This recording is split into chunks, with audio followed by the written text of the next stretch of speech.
Sobra nga kamarayhak sa mga naglabay nga Pasko. Sa dalan makikita mo ang mga durudilain nga tawo. Kada mo pasyadahan, may iba-iba nga mga dekorasyon. Ang mga puno kamahayag kaupay pagkinitaon. May mga durudilain nga event ng mga pauyag. Ang mga ngisi makikita mo sa imim nga sa imo dugan makakahaluag. Diba sobra nga kamingaw sa mga sugad siton nga panhitabo sa Pasko. Ngayon na tungod sa pandemya, diri na naton maihimo.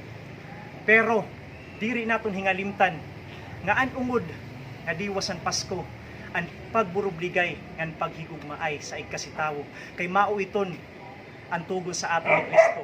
Diri importante kung naka social distancing kit o naka face mask.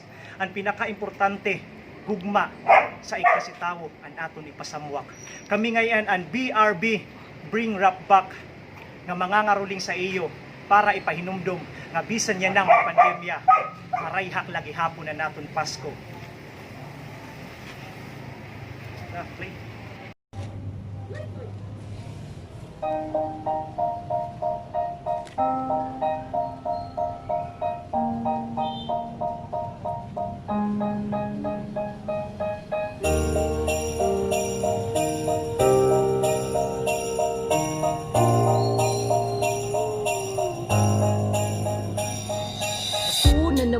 Kay tulin ng araw, ito na nagikakantasan mga kabataan kay maumang gudan irang mga nababatian pag medana na narin sugali watira kadungan wari na awod-awod miskan wari na sa tono ang importante nagatag sira kalipay sa tawo may ada katatawa miski wara preparasyon puro yuboy sa kalsada dara-dara karton umuran man diri panarigya pong padayon ibalagod ang kabataan pagulpot sang gasiton miskan mapapunta lasirang at irang makakaon malipayong yak kada sa abutan masiro para pa umabot ang kapaskuhan mga gamit ay din naman narit na sa kadabalay nga sa panahon na tunya na ambot baki mahimo pa kay may ginaatubang pakit yan na mga problema Ang Paskuhan narapit na, kabataan nalilisang na, bipitan gitara tamburingan pumbo na lata, puro yuboy sa kalsada, maupayan katatawa, nakadamo na good kada sira sa nira panarikaha.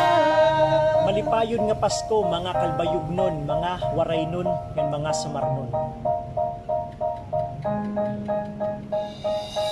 Kadamo mga bumbilya nga sige kisla puno may dekorasyon ka upay pagsiniplat Pasko naliwat mga ninong mga ninang ang mga regalo iputos na nga andam kumbaga medyo gipit ayaw gadla pagtago biskang kis na laan ay damo pa man ang Pasko ugmaan pinakamaupay na igregalo tungod paghigugmaayan ungod nga diwasan Pasko Pasko naliwat maglilipayan nga tanan bisan damo problema madali ay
thank you, ang babait ninyo.